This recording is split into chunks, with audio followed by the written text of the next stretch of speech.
जरूरी है। नमस्कार दर्शकों, ये है एमएस न्यूज नेटवर्क और आप देख रहे हैं एमएस न्यूज टी। मैं हूं आपके साथ शुभांगी। तो आइए देखते हैं आज की कुछ खास खबरें। बिपरजॉय की वजह से नहीं गई एक भी जान, अमित शाह। केंद्रीय गृह मंत्री अमित शाह ने चक्रवात बिपरजॉय से निपटने के लिए की गई तैयारियों को लेकर मोदी सरकार और तमाम सुरक्षा बलों की सराहना की है। वह शनिवार को कच्छ के जखौ में शेल्टर होम में सुरक्षित पहुंचाए गए लोगों से मिलने पहुंचे। इसके बाद उन्होंने कहा, चक्रवात की खबरें आने के बाद लोगों के मन में काफी आशंकाएं थी। 140 किमी प्रति घंटे की रफ्तार के साथ जब यह चक्रवात आया तो इसमें से किसी भी व्यक्ति की मौत नहीं हुई। यह एक क्लासिक उदाहरण है टीम वर्क का। अमित शाह ने आगे कहा, बिपरजॉय के खतरे को देखते हुए प्रधानमंत्री नरेंद्र मोदी ने समीक्षा बैठक रखी थी, जिसमें प्रशासन को सतर्क करने के लिए अलग अलग बैठक, वीडियो कॉन्फ्रेंसिंग और सूचनाओं को आदान प्रदान किया गया था। 140 किमी रफ्तार के साथ चक्रवात जब तट के टकराता है तो तीसरे दिन इसकी समीक्षा करते हैं, तब पता चलता है कि एक भी व्यक्ति की जान नहीं गई है। तब काम करने का संतोष होता है। सुरक्षा बलों की तारीफ करते हुए अमित शाह ने कहा कि एनडीआरएफ की 19 टीमें, एसडीआरएफ की 13 टीमें और रिजर्व 2 बटालियन ने मिलकर काम किया। भारतीय सेना, नौसेना, वायुसेना, coast guard, BSF, state reserve police, राज्य की पुलिस ने मिलकर काम किया है। मोबाइल टावर, अस्पताल जहां अभी बिजली नहीं है वहां डीजी के सेट लगाए गए हैं। बिजली सुचारू करने के लिए 1133 टीमें लगी है। इनके साथ कल 400 टीमें और जुड़ी जाएगी। आइए बढ़ते हैं अगली खबर की ओर।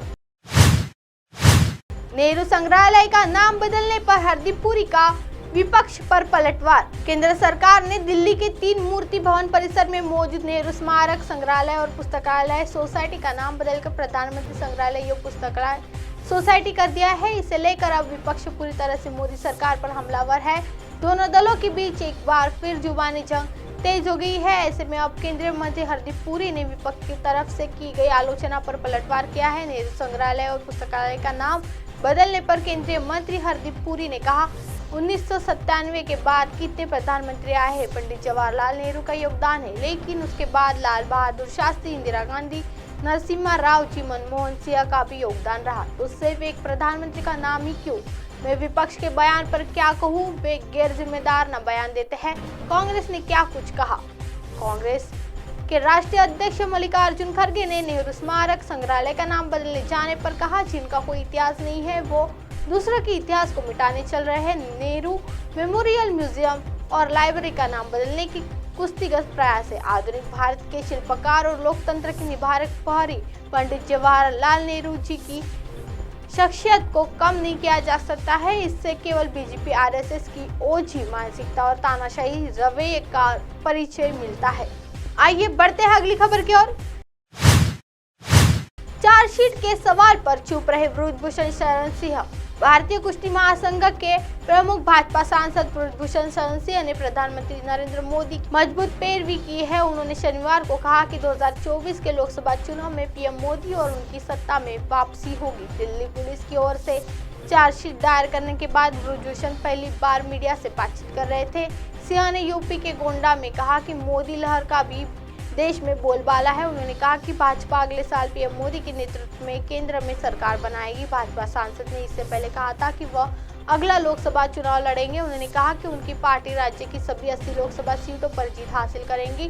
ब्रजभूषण सिंह ने इस दौरान पहलवानों के विरुद्ध और यौन उत्पीड़न के आरोपों को लेकर उनके खिलाफ चार्जशीट पर सवाल पूछे गए। इससे टालते हुए उन्होंने कहा कि देश में मोदी लहर बरकरार है। लोग देख सकते हैं कि देश पीएम के नेतृत्व में प्रगति कर रहा है। दूसरी ओर पड़ोसी श्रीलंका, पाकिस्तान, संयुक्त राज्य अमेरिका में गंभीर आर्थिक स्थिति बनी हुई है। उन्होंने कहा कि सभी समुदाय के लोगों को यह पता है कि जब विश्व वित्तीय दबाव में था तब पीएम मोदी ने भारत को ऐसी स्थिति में जाने से रोका था।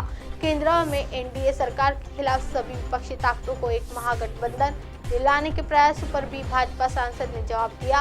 उन्होंने कहा कि एकजुट विपक्ष भी भाजपा के शरीर का कांटा नहीं बनेंगे, क्योंकि वह उसी तरह एकजुट है जैसे वह पहले था। अब आप हमारे चैनल को अपने मोबाइल पर भी देख सकते हैं। मोबाइल ऐप पर देखने के लिए play store MS news T app download करें।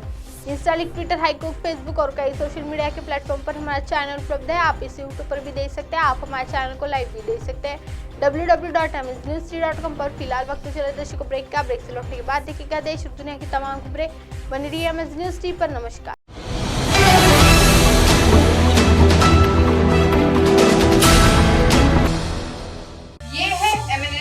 नेटवर्क और आप देख रहे हैं MNS न्यूज।